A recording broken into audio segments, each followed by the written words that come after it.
Grüezi Amerika, Views from the Sister Republic, a University of St. Gallen podcast by Claudia Brüwiler.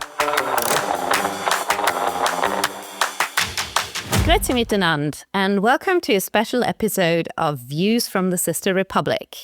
Donald J. Trump has been in office for 1 month, and he has kept his promise to shock and awe the world with an avalanche of executive orders and decisions.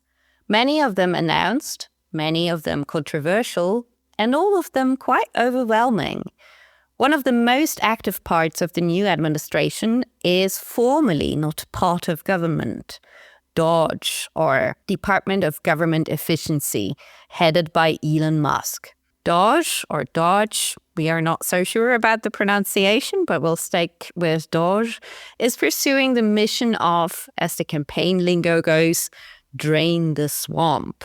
So, in other words, cut costs and red tape of the federal bureaucracy. Many media outlets in the German-speaking world, but also leading media in the US, have been alarmed by recent decisions.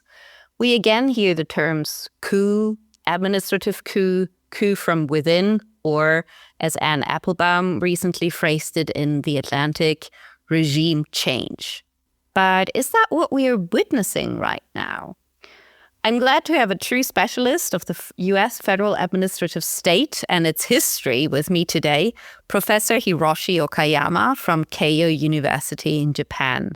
Hiroshi is a leading award-winning expert on American politics and history in Japan, where he originally studied at Tokyo University. His research took him for several years to the U.S. I think your first experience as a PhD student was Cornell University, which you've revisited during COVID years, and you've also spent 2 years at the University of Virginia in lovely Charlottesville. Most of his publications are unfortunately in Japanese and thus cannot be recommended to most of our listeners, but his most recent book was published by Routledge and is available in English. It's titled Judicializing the Administrative State, The Rise of the Independent Regulatory Commissions in the United States, 1883 to 1937. Welcome to Views from the Sister Republic, Hiroshi. Thanks for the kind introduction. It's a pleasure to be on this program. Was Cornell your first American university experience and your first experience to the U.S. at all? That was, yes. How big was the culture shock?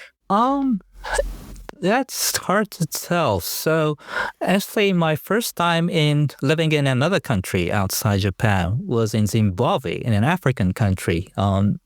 While I was, my age was 9 to 12, if I recall correctly. So that cultural shock was much bigger than what I experienced in the United States. So comparatively speaking, I think I did okay. What was one of the first experiences that you recall that you would really consider very typically American? Okay, so I knew that question was coming, and I thought I'd take the liberty of bending the rule a little bit and tell you something about my wife's first extended stay in the United States, lovely, yeah. Which took place in early 2010s instead of mine, which happened full 30 years ago.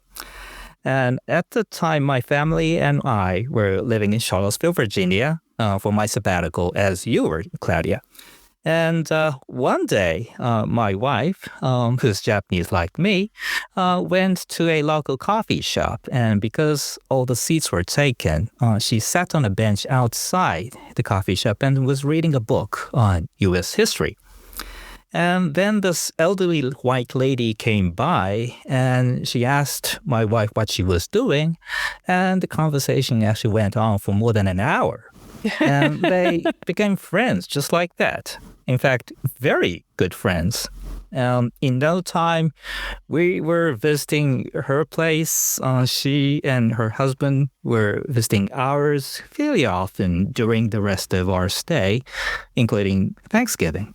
And I think this random development of friendship is already typical enough in the United States. But perhaps what makes this episode even more typical in a sense is that politically, this family friend of ours was very conservative. She was not only a devoted Protestant, but probably was an evangelical, even though we've never asked if she would describe herself that way. In the kind of thing you 2016, avoid in polite company. yeah, of course. And in 2016, before the presidential election, she told me that after serious thinking, she'd vote for Donald Trump, even though she didn't like many of his, personal traits. And the reason I brought up this episode is because I think there's some misunderstanding, at least in Japan, that like all conservatives in the United States are, sexist, racist, nativist, scary people. There probably definitely are such people. And this family friend and we had, disagreements on certain things. But, I think the friendship was very real. So, and the cold-blooded, discriminatory white lady wouldn't befriend an Asian woman sitting on the sidewalk bench. So the political and social divide in the United States itself is very real. But I think, at the personal level, things are much more complicated. And I think it's worth emphasizing in the current political, climate. Yeah, I think this is a very lovely opener because I think this resonates also a lot with Swiss, German, Austrian listeners because what you describe as the stereotype of Japanese media, the Japanese public, of American conservatives is pretty much also the stereotype we have here, that if you hear conservative, there come all the worst ideas to people's minds, even though that has nothing to do with conservatism in the first place, and is very much contrary to the everyday experience you would have, particularly in the South, where hospitality is really just a key to the culture and the tradition. And I was wondering, now that you've opened with Japanese perspectives on American culture and American conservatism, to what extent do the headlines that I've rattled off in the introduction, saying that Trump is pursuing a coup from within, that this makeover, this cutting red tape, etc., is essentially a slaying of the state as it was, to what extent is that feeling also present in Japanese media? Is that the way the Japanese public is observing the transition as well? Okay. So the Trump administration's attack on agencies, especially DOGE's activities, has been fairly widely reported in the mass media here, probably because, everyone knows Elon Musk.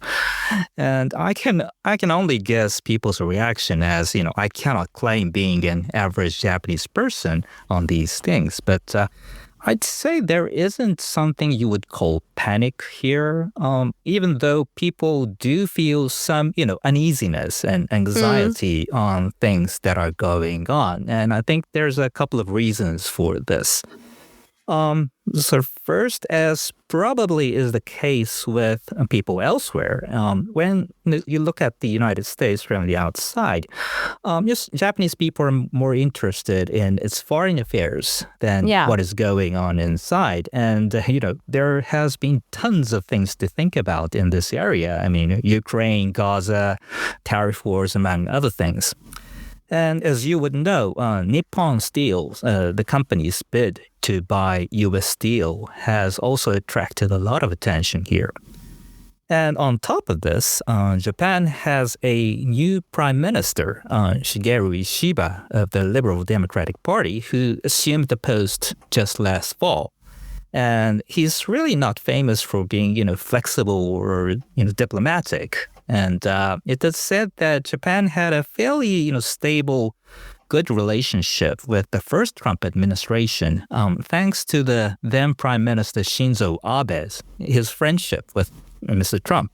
So Japanese people are legitimately worried about how things would, develop under the Ishiba administration. And second, and I think this is also the case with elsewhere in the world, Japanese people aren't all that much interested in administrative agencies in general. And, and when they are. I think that also includes Americans. Exactly. I mean, USAID, no one knew about it until very recently. Yeah. And when Japanese people are interested, it's usually when they are frustrated with bureaucrats. There's a lot of media reporting on what, executives and legislators are doing, and people generally have more interest and knowledge in what politicians are up to compared to the workings of administrative agencies. And ordinary citizens would know in the abstract that agencies play an essential role in maintaining social and economic order, but they just don't know how they operate on a daily basis. And if anything, people have stereotypical negative image of bureaucrats being inflexible, unaccountable, and inefficient. The red tape you were just talking about. So most Japanese people, I think, only have the sort of vaguest idea of U.S. administrative agencies. So they probably are thinking that what DOGE is up to is very or overly radical, but because of this lack of knowledge and negative stereotype of bureaucracy, they may not be able to sense, how serious or the magnitude of the current development. Now, you said very nicely that you're not the casual observer of all that is going on. Mm-hmm. Now, you as an expert, as someone who has really delved into the history of the U.S. administrative state, do you feel a sense of panic observing what is going on? So I think I'm a historian, so I compare the current situation with what happened in the past. And I think it's safe to say that Mr. Trump's ongoing assault on the administrative state is probably the most direct and frontal attack that we have ever seen. And I think it's truly historic, both in terms of its scale and boldness. First, its scale. So attack on administrative agencies has been going on for a long time and has taken, different forms, like the use of political appointees, buyout of career bureaucrats, moving annoying career bureaucrats to harmless posts, restructuring and even abolishment of agency divisions, and of course the budget impoundment.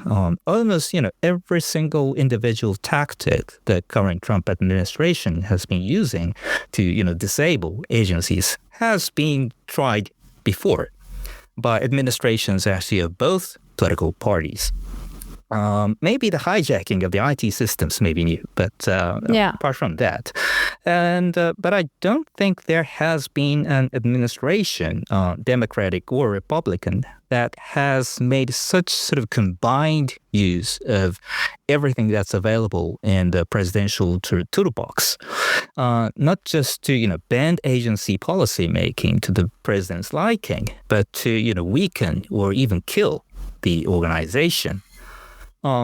Many presidents from the last century have sought to restructure the administrative state. For instance, Richard Nixon organized an advisory committee called the Ash Commission and asked experts to come up with a reorganization plan of the administrative state that would sort of streamline the administrative state and make it easier for the president to control agencies.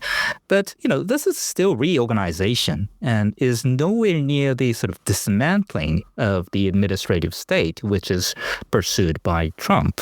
And, Nixon even created the Environmental Protection Agency, which... Yes. Yeah, it's just like the arch enemy of the conservatives. Yeah, so that's already very interesting because you're pointing out that a lot of the tactics are not new. They have been in part of the playbook of actually both liberal and conservative administrations, but that we are now seeing a concerted effort.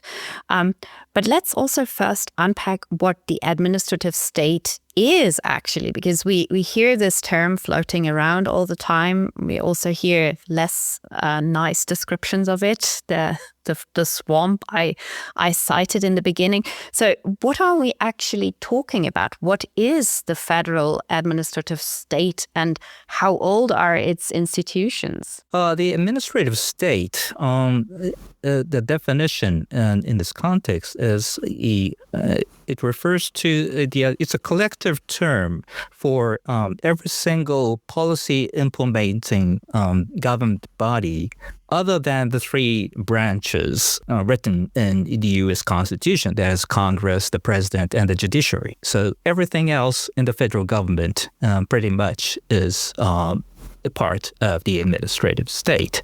And there was a saying, so the accepted wisdom, I think, until like the late 20th century, is that the United States didn't have the administrative state until the late 19th century. But you would wonder, well, what about the Departments of Treasury, War, and State that had existed, since the birth of the federal government? The point is that the word administration has its interesting connotation. So in this context, the word administration is defined as a discretionary policy implementation. That is, agencies are interpreting the law in its own way rather than simply taking orders from their superiors, like the president or the Congress, and just carrying it out. So they're rule makers in their own right. Exactly. So the scholars used to think that for the first century of the federal government, agencies were just taking orders from their superiors and carrying it out. So they may have been executive departments. They were not really administrative agencies. But now, since then, things have changed, and now the accepted wisdom is that the United States has always had an administrative state, but that people hadn't noticed. But the late 19th century still is considered very important in the history of the administrative state, because that's when serious discussion on what administrative agencies are and what they could do or what they're allowed to do. Would it be right to say that the rise of the administrative state is pretty much connected to progressive thought, so to the progressive era and Theodore Roosevelt? I would say yes, even though the discussion actually started shortly before that in the 1880s. Well, the thing is that, the timing has to do with the nationalization of market in the United States. So based on U.S. Constitution, only the federal government can regulate interstate commerce, that is, economic activities that crosses state borders. And at this time, railroads crossed different state lines, and so there was no way individual states could regulate these lines. So the federal government just had to step in. Yeah, so they started thinking about this and created this sort of what has often dubbed as the first federal administrative agency called the Interstate Commerce Commission to regulate railroads. But in the progressive era, the administrative commissions modeled after the ICC sort of mushroomed. And I think that had a lot to do with the idea of progressivism. That's, that emphasizing, reason and science and professionalism, that, the idea that people could actually change the society in a better way through these endeavors. In conservative telling, another quote-unquote scapegoat for the rise of the administrative state is often FDR, Franklin Delano Roosevelt, and the New Deal. To what extent has the New Deal really been formative for the administrative state as we see it today? Right. So it's not that the New Deal actually created the administrative state from the scratch. Rather, it's inherited all the sort of institutional inventions regarding the administrative state, the most important of which, of course, is the Independent Regulatory Commission. So inherited that and made the sort of explosive growth of the administrative state itself. And also, I talked about how policy discretion is important in these things. And one thing that's notable about New Deal is that different executive departments were now given ample discretion in carrying out public policy. So there are two ways in which the New Deal was very different in terms of administrative state building from before. Another typical conservative narrative is that essentially the administrative state always grew under liberal administrations, whereas conservatives were trying to scale it back or rein it in. You've already mentioned how Nixon tried to push reform endeavors, but then actually created an agency by himself. We often talk about the Reagan Revolution that allegedly was about deregulation, etc., but that didn't really lead to a shrinking of the state as such. So to what extent is that just a myth that the administration grew under liberals and conservatives were trying to rein it in? Okay. I basically agree with the this big picture portraying the liberals as the promoters of the administrative state. I mean, the liberals in the United States, like by definition, need to use the government to achieve their goals, like, controlling the economic order, countering depression or recession, or, countering all sorts of discrimination so that people could, live their own diverse lives.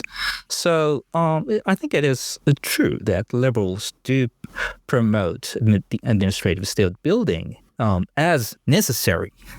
So I think that there is a certain limit, of course. I think it is also true that the conservatives have taken advantage of the developed administrative state when they thought they're useful. The most notable example would be the Defense Department, or and we could also think about who created the Department of Homeland Security, right? Which is a massive administrative agency. So the conservatives have their own part in it.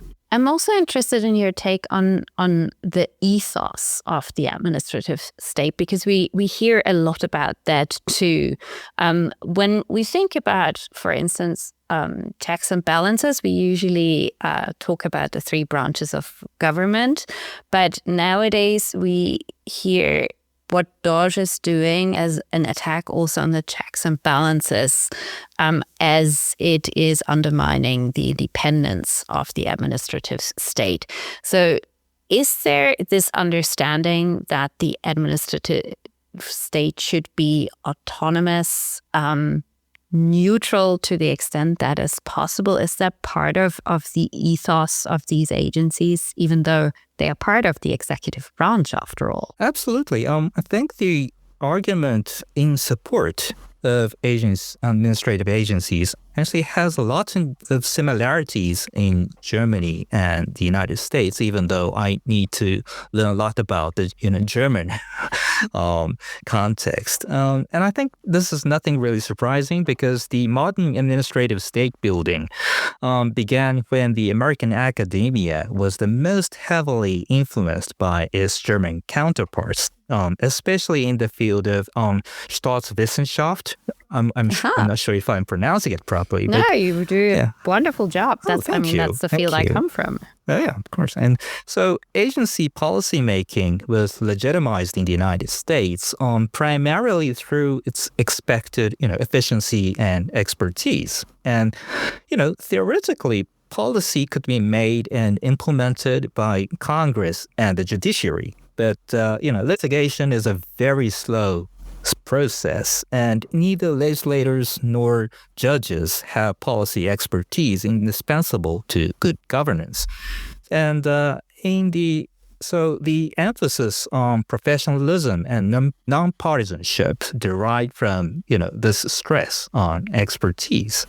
And in the early 20th century, public administration scholars such as Woodrow Wilson even sought to completely separate politics from public administration out of such consideration. So what I really think is really ironic about the current situation is that the Trump administration is attacking the administrative state built to introduce efficiency in governance with an organization with the very title government efficiency.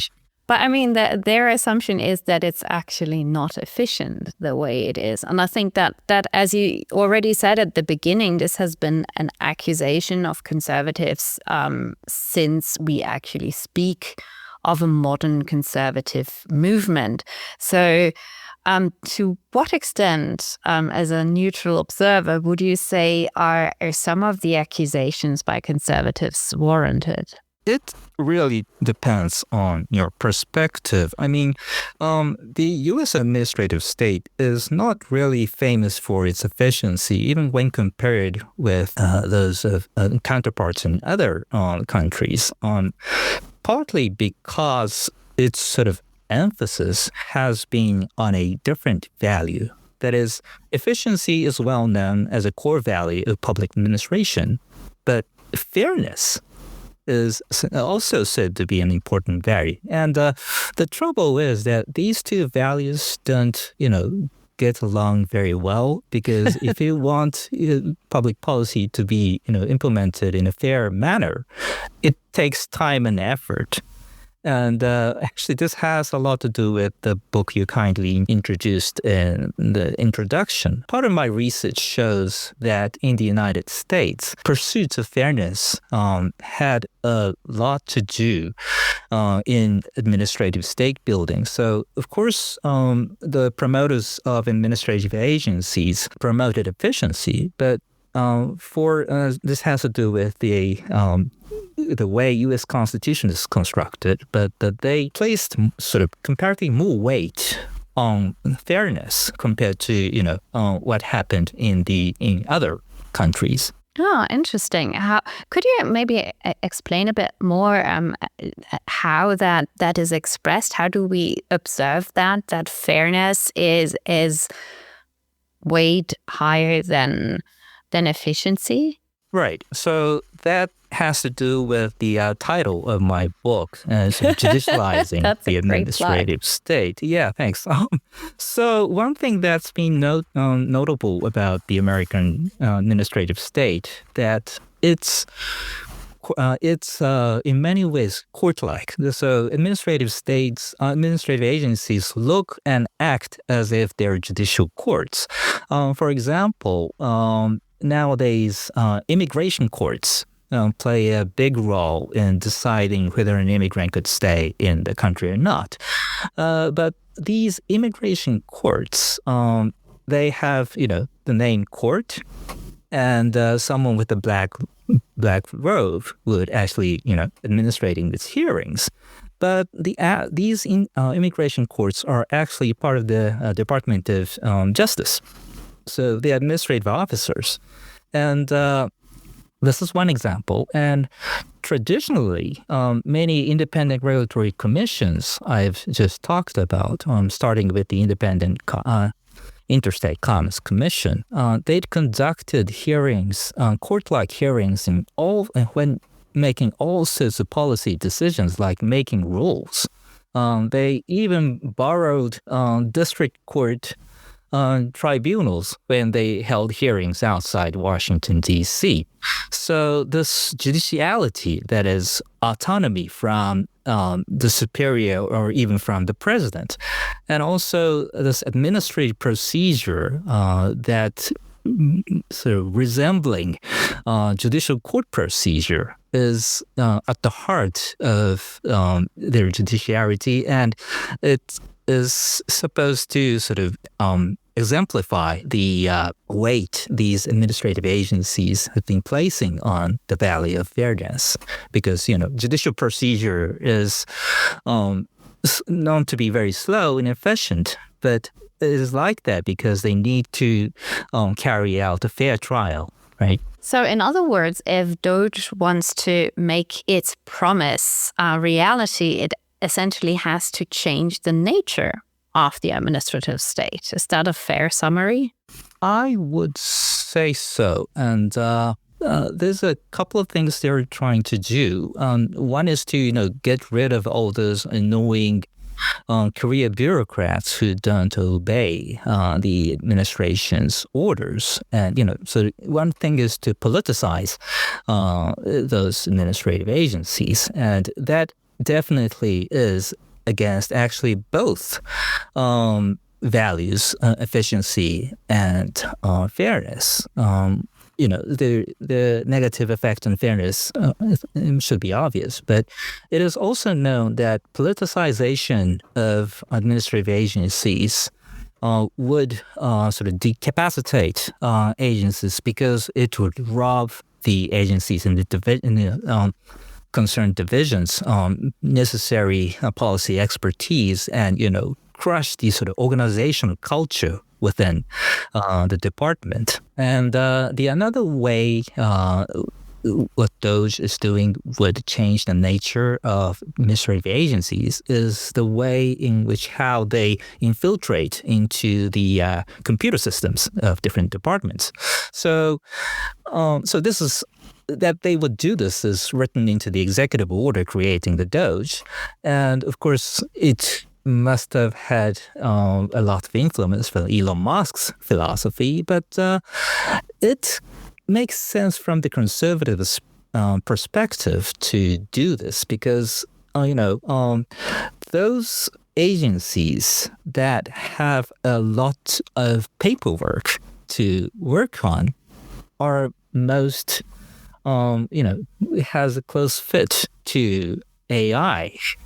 Even though it is not clear if the current AI that we have in the present would be apt for the task. But so if you try to use as much AI as possible in restructuring the administrative agencies, you'd be tackling mostly the liberal-oriented agencies because, regulation and most of all redistribution like welfare, requires the most paperwork and human power to carry out. So through the use of AI, they're actually trying to sort of change the balance of the administrative states, like a sort of policy priorities in doing so. That's very interesting. May I come back to one thing that you said that one of the goals of DOGE, and one could also say of the Project 2025 that created a lot of buzz during the campaign, is to repoliticize the administrative state. But then you spoke about the more liberal-oriented departments. So the conservative argument is that a lot of the administrative state is politicized anyway. So to what extent is there value to that claim? I think it depends on what you mean by the word politicization.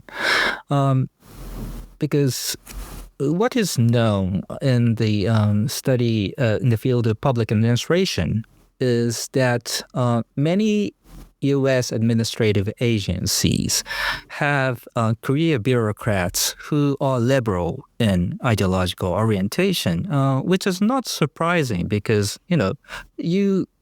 people usually want to do the work that you like to do. So people, start working for a government because, you think that government is doing a meaningful thing. Yeah, it's self-selection. Yeah. Yes, exactly. And so there is a difference between different agencies. For example, those who are working for a Defense Department are considered more conservative. But there are, several of those so-called cause agencies, created for certain cause, like protecting the environment or on creating better working environment, like, Department of Labor, Environmental Protection Agency, National Labor Relations Board. So people working for those agencies are, naturally more liberal. So if that's what you mean, bureaucrats are, sort of political. But we are all political in a certain sense of way. The agency employees' ideology would seep into their policy decision is another matter. And there's a whole lot of research on that too. You've mentioned how IT systems have suddenly become a focal point of discussion and how AI could be introduced in these departments that are mostly concerned with redistribution. To what extent do you feel is a Musk agenda playing into this? How concerned are you about the involvement of what some people term a tech oligarch? I wouldn't use that word, but a tech entrepreneur who happens to be the richest man in the world. It is really hard to say. And I think nobody really knows the answer. I wouldn't be surprised if Elon Musk had a lot of influence on Trump's, decision on creating the DOGE and organizing it that way. And what's puzzling, but all sorts of things about Trump administration is puzzling anyway. It's that so by using AI, and this happens in all sorts of industries outside the government too, but the use of AI, of course, would rob work from many people. And it would potentially affect Mr. Trump's, beloved auto workers too. Oh yeah. So there's a lot of sort of conflict or sort of different agenda is colliding with each other in Mr. Trump. But this is not surprising. But I have this gut feeling that Elon Musk just sort of threw in a new sort of toy for Mr. Trump to play with, and just he's liking it so far. I have been surprised that USAID was one of the first targets of DOGE and the Trump administration. Have you been able to discern why USAID was selected as one of the primary targets? Because it's nowhere in the campaign promises. Yes, I think that part is really interesting. But at the same time, given Mr. Trump's America First policy and, America First is basically an idea that the United States would do, all countries are, Japanese government is supposed to be Japan first. But the thing is, what makes a difference is how short-sighted or not you are. And so America First is basically an idea that American foreign policy would be done for whatever that's beneficial for the United States in the very short run. So you don't think about creating trust with countries overseas or anything like that, or improving your soft power or anything like that is out of sight. So USAID, from this perspective, I think has no place in Mr. Trump's playbook. And on top of that, USAID has promoted liberal values. I mean, liberal in the most abstract sense. And I think those policies must have, seen as very, progressive or, ideologically liberal from Mr. Trump's perspective. So, yeah. So I think it's not from in the current perspective, I think it's not really all that much surprising that USAID was considered really useless from Mr. Trump's view. And it was kind of an easy target in a way because I guess no one yes. Yeah. cared that much or had that much of a stake in it. Mm-hmm, yeah, and this is so agencies like USAID, that caters to actors outside your country, usually has very weak sort of interest group support within your country. So breaking it wouldn't be met with all the very strong opposition compared to other agencies. So I think that kind of nature of the agency also played a part in making USAID the primary target of the administration. Now, looking back at all that we've discussed, looking at the situation overall, you already in the beginning said that the onslaught, the attempt at dismantling the administrative state by the Trump administration was historic in terms of its scale and boldness. I like that word that you used, and it was a very bold assault. How worried do we have to be? Is it warranted to speak of an coup from within, from an administrative coup or regime change? Is that what we are seeing?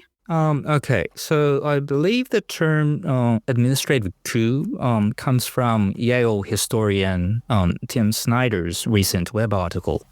Yes, it's been very much read. Yeah, right. And it more or less has the same meaning with this coup from within. And in the article, Professor Snyder says that what has been going on inside the Trump administration, especially around DOGE, is an illegitimate or illegal takeover of government in an undemocratic fashion. But the immediate target is not the core executive as in the ordinary coup d'etat, but administrative agencies, especially their computer systems, as we've just talked about. And because so much of administration is done through IT these days, and so its seizure effectively amounts to a coup. So according to Professor Snyder, and I basically agree with Professor Snyder's observations, including the use of the term administrative coup, I think with a sort of couple of reservations. First is the terminology. The word coup, I think, typically refers to some kind of replacement of actors in charge of the government. But here the administration is attacking its own agencies. That's why the term coup from within sounds so funny. Even though it's trying to replace agency workforce to a certain extent, I think the use of the word coup sounds is I think a kind of a conceptual stretch. But at the same time, I think the term is a very clever one. I mean, it nicely captures, I think, the new reality that you can seize government power through the control of administrative agencies, perhaps even more effectively than through taking of the core executive by the very use of the term coup. And second and related reservation has to do with the administration's and DOGE's objective. As I've said, coup usually means an attempt to replace some actors in power with somebody else. And the DOGE is definitely doing this right now, hijacking all sorts of agencies. But as I have already said, it seems to be that DOGE's emphasis is actually in demolishing or dismantling as many parts of the administrative state as possible. And if destruction itself is a kind of central goal of this enterprise, coup may not be the best word to describe it. But at the same time, it is unlikely that the administration would seek complete destruction of the administrative state because, as we've just talked about, there's a number of agencies, such as the Defense Department, that they would definitely like to, keep and make full use of. They would want to politicize them to the degree that they could use them as weapons against their enemies, both inside and outside the United States. So I guess, at the end of the day, administrative coup is what is an appropriate way to describe what is going on.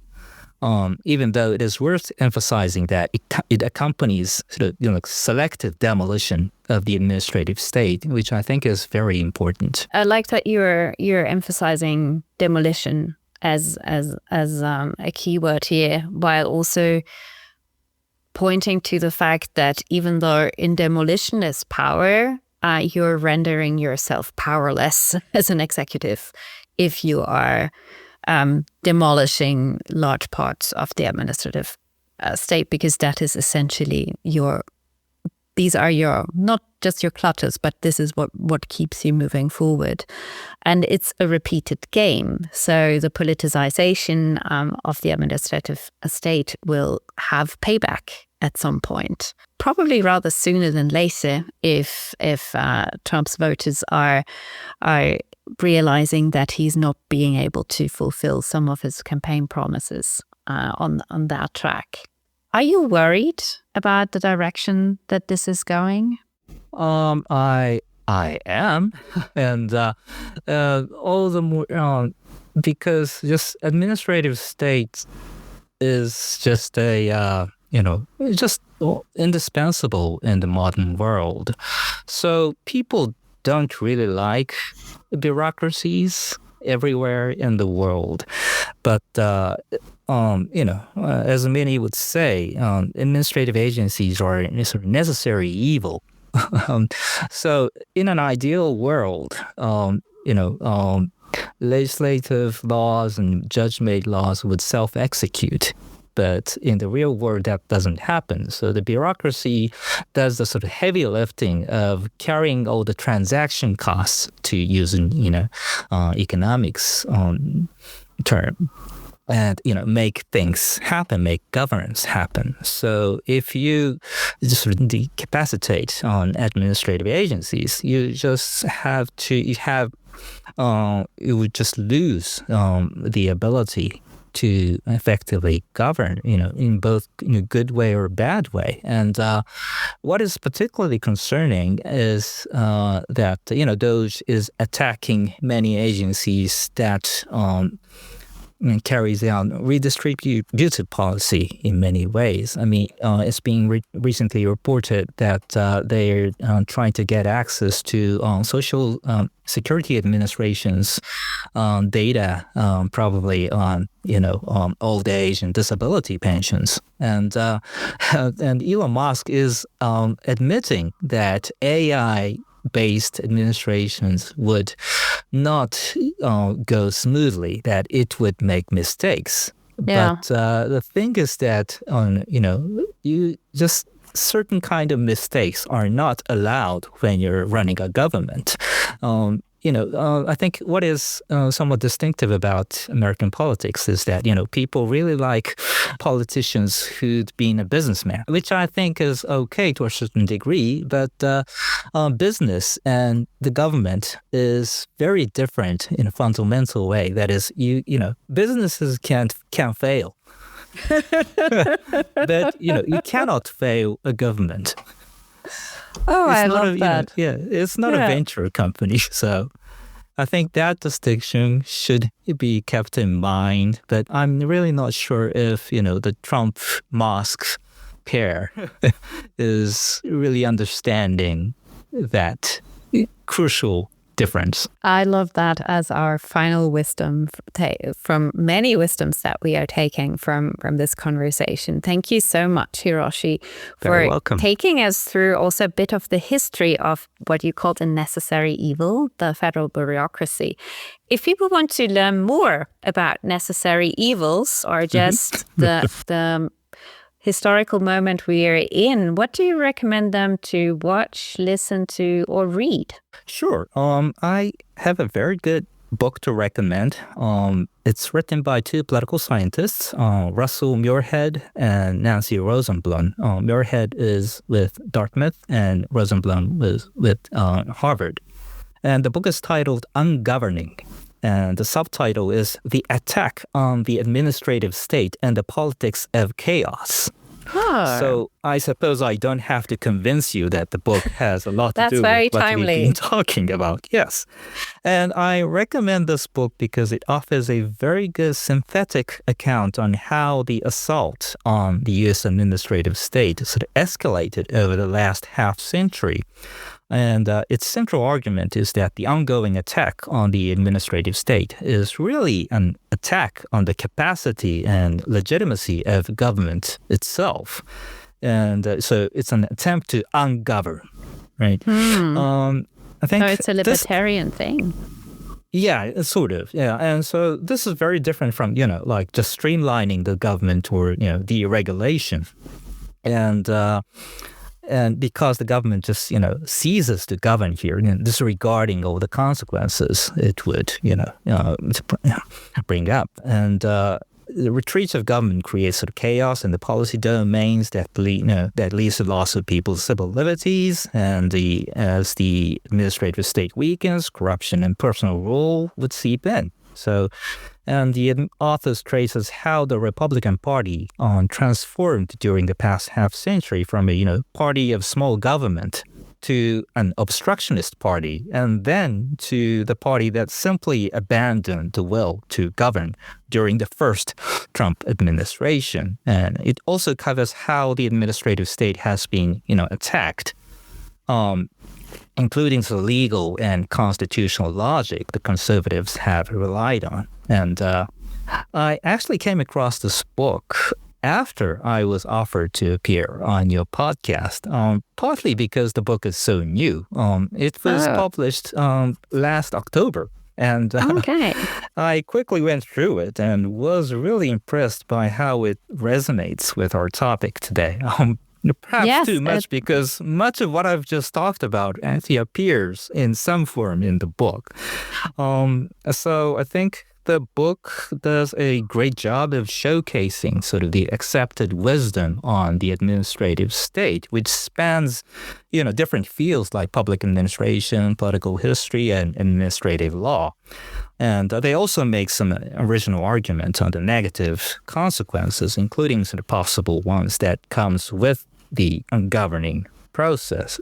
And also I'd like to add that the book is also very readable, at least for something that is published from a university press. It's from the Princeton University Press. So it's highly recommended. Ungoverning, that sounds really like, it could also be a Trumpian slogan, but it sounds like the perfect book for the hour. Thank you so much, Hiroshi, for joining me and sharing your thoughts and perspective on the topic and the current moment we're in. And thank you to all the listeners for joining us today to dive a bit deeper into what Hiroshi has termed the necessary evil. And remember, businesses can fail, governments can't. I'll take that as the tagline. So thanks to everyone, and Auf Wiedersehen. Grüezi Amerika. Views from the Sister Republic, a University of St. Gallen podcast by Claudia Brüwiler.